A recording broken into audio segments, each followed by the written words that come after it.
Hello, my name's Jo McClellan and I work for Speech and Language.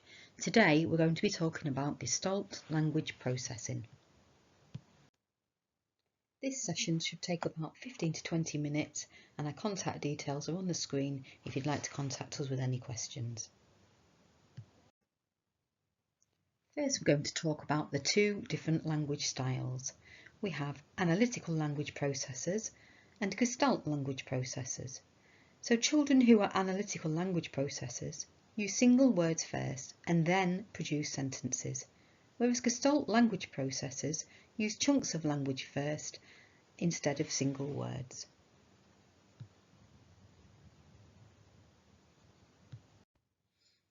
Both analytic language development and Gestalt language development are normal and natural. So let's talk about analytical language processors. Sometimes these are referred to as word babies.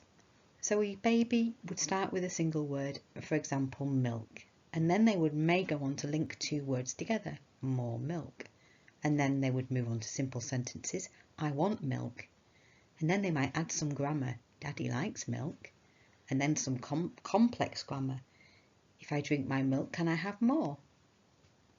And then looking at Gestalt language processors, they may start with a small sentence, so an original Gestalt may be to infinity and beyond. So this could be something that they've heard on TV or somebody said to them. And then we go on to a mitigated Gestalt, and this refers to the combining of Gestalts with other Gestalts, words or phrases. So they might mix it up. So they might add something to the playground and beyond. And then they may move on to isolated words, playground, and then self-generated language, go playground, and then some simple grammar awareness, Sammy likes playground.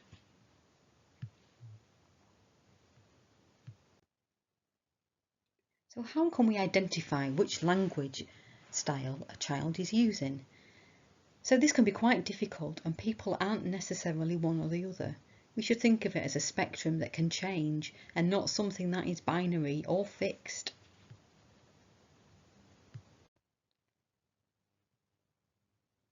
Stages of Gestalt language processing. For Gestalt language processors, the first stage of natural language acquisition is the use of delayed echolalia, often called a script, or gestalts. Gestalts are the repetition of words or phrases heard that are used verbatim after some time has passed. A gestalt may be used after the child has heard it from its original source days, weeks, or even years later. It is a chunk of language stored in a child's memory for later use. Examples of some gestalts: I have a boo-boo, to infinity and beyond, gimme 5, but that's not all, there's more, stop that this instant. So what are the signs that a child is a Gestalt language processor? So they use whole set phrases usually learned from other people, video, TV or songs. The child has their own meaning for the phrase, but may not understand or use the words outside of this context. So for non-speaking or minimally speaking children, they may hum along to a song or hum a repetitive tune. They may watch the same TV programme or video over and over again. They may not be using single words, so thinking back to our analytical language approach. They may like the same song sung to them repetitively. And they may use long strings of unintelligible jargon, or what we would call babble. So again, for non-speaking or minimally speaking, remember language is generated first in our mind before we make the speech sounds to put our thoughts into spoken language. If your child seems not to be using spoken language to produce gestalts, then keep in mind that because a child is not using words does not mean that they are without language or do not have gestalts of their own. So top tips to support the Gestalt language processors. Don't ignore or try to stop the script or the Gestalt. Acknowledge the script and recognise it as communication. Smile, nod your head and repeat it back to them. Do this even if you can't understand. For example, copy their intonation and tune. Be a good detective. Try to work out what the scripts mean. Most Gestalts cannot be taken literally. So here's some examples of hidden messages within Gestalts. I'm Spider-Man could mean I'm coming to help, because Spider-Man is the hero and heroes always figure a way to help. Broccoli and carrots could mean I'm feeling sick, and this could be that a child was sick after eating broccoli and carrots. High in the sky could mean it's so much fun, and that the child loves being pushed on a swing. So we can model new gestalts. Analytical language processors need to learn more words so they can make sentences. Gestalt language processors need more gestalts to develop their functional language further. So model language that you believe will be exciting and fun for your child, whilst keeping it natural and considering what motivates your child. Keep your gestalts short. Use rich intonation when modelling. A sing-song voice and a happy face is far more engaging for a child.